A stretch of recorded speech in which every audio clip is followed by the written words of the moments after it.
Hello, guys, and how you doing? Let's learn some local history. Yes, I learned my lesson. I wore a T-shirt today. Actually, I have a hailstorm T-shirt.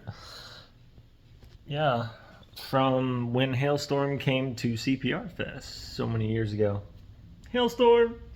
Anyway, that aside, not Hailstorm. Horn Island has a lot of history, and I'm doing it in bits because there's so much. There's much content.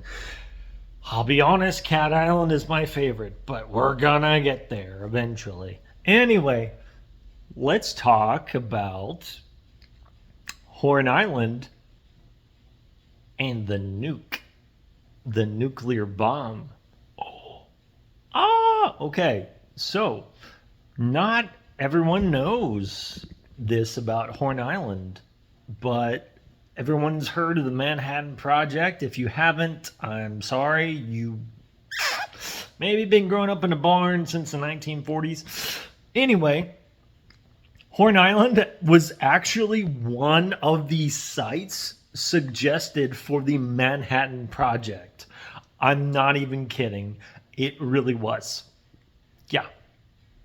Thankfully for the locals, some smarter people kind of, chimed in there. Maybe we shouldn't build giant condos on the coast. I wish. Biloxi, you're ticking me off.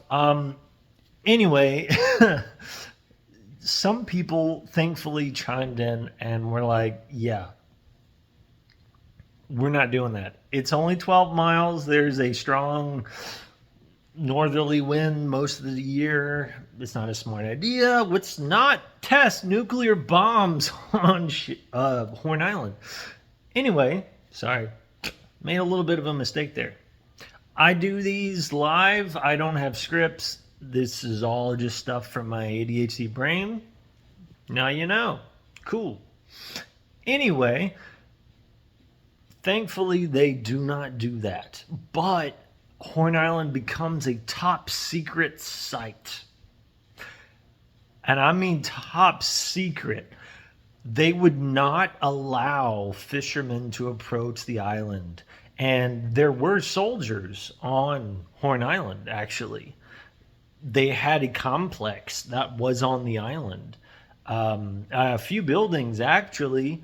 And the individuals, the military men, servicemen that did serve there, they were at hotels, some of them on the mainland, some had to be ferried from ship, some stayed on site, but they were under a strict confidential restriction. They could not talk to anybody. They couldn't even talk to the local fishermen that were trying to get there. You came too close to Horn Island, guess what? A gunboat would intercept your vessel and be like, hey, back off, bro. You can't come here. So, what happens next? Excuse me, I got a notification. I need to make this go away. There we go. Cool. Well, Horn Island actually does become a chemical weapons testing site. Now, I do not want anyone, and I'm saying this from personal knowledge. Again, my employer, I can't discuss it, but I can say from personal knowledge, there are no dangerous chemicals out there. There have been multiple tests of multiple areas, basically the whole island, to test for dangerous chemicals. There are not any. So you're good. But there were chemical weapons tests there. The first suggestion was, hey, we'll make a bomb site. We can't drop nuclear bombs? Cool. Well, how about let's try out all kinds of things. Let's go for ricin. Let's go for all sorts, mustard gas, whatever we can do. Well, again, Smarter people chimed in, hey, it's again still only 12 miles, and there's definitely a chance of locals wandering onto the island, but we don't think that's a good idea. So what they did, they did do micro tests on the island, actually. They did do bomb tests, but they were very small, like mortars, and they did test what various chemicals did to animals, sheep, pigs, chickens, things like that, just to see kind of, at the time they were testing ricin and mustard gas, and they were just trying to see what the heck happened. There were tests out there, but everything that was tested on was in a very specific area, and they did incinerate all of the carcasses afterwards. Okay. There was a notorious chimney on Horn Island, actually. That was actually the chimney where part of the complex incinerated things. And there is some other interesting history. At one point, about 200 German mustard gas bombs were brought over. These were leaking, and they wanted to get rid of them. So they did. They lined a bunch of guys up with a lot of rifles, and they shot at them. I know. Really, guys? Okay. But they did. And then after they shot them and things did their thing, they then actually incinerated the actual bombs themselves. The metal did survive. And unfortunately, the truth is they dumped them into the Gulf. Yeah. There was a picture that was sent to me by someone from my personal history.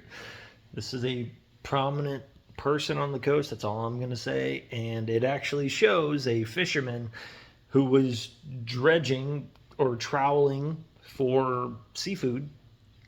They found some of these, supposedly, they found some of these bombs. Sorry, I'm trying to think of the, I can't think of the term right now. My brain is what ADHD is like. You just forget random things whenever you're trying to talk. It sucks.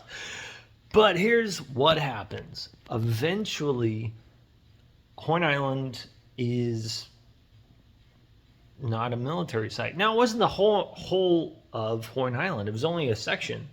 Believe it or not, back during the Spanish ownership of the Mississippi Gulf Coast, a local family, specifically someone, Catherine Boudreaux, Katerina, the names are a little depending, she petitioned the Spanish government for ownership of Horn Island to raise cattle.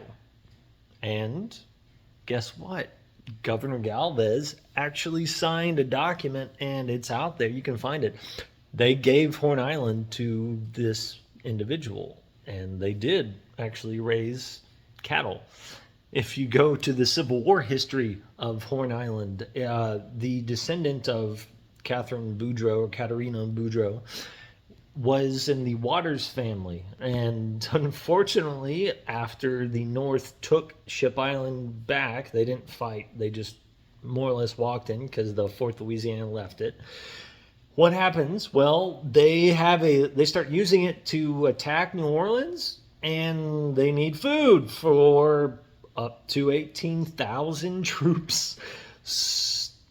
What happens is a captain, commander, leaves Ship Island and goes over to Horn Island, knowing there's cattle, a lot of them, and approaches Mrs. Waters and says, we are going to confiscate about 200 head of cattle. And congratulations, we're not going to pay you for them because we are the United States military. That's never happened before. Anyway, she did not like this. and very verbally objected in the situation and told everyone about what happened. And it was actually published in the local newspaper and actually in New Orleans as well, that the union, as it was called at the time by colloquial terms, US is the accepted term now, they stole 200 head of cattle. And her side of it was, guess what? I do not agree to this. And the commanding officer for that did this was like, okay, cool. You don't want us to take your cattle? Well, here's what you got to do. You have to take all of them. Now, there's a 10-mile Horn Island at the time, and you have to put them all in a pen. If they're not in the pen, then we have fair game. Fortunately, it didn't happen again, at least not according to official records. Cool. Horn Island history. Lots of it, and I'm gonna do more videos because Horn Island has a lot. Again, it's not my favorite. Cat is my favorite. Pirates. But anyway, hope you guys enjoyed it. Have a good one. We'll see you next time.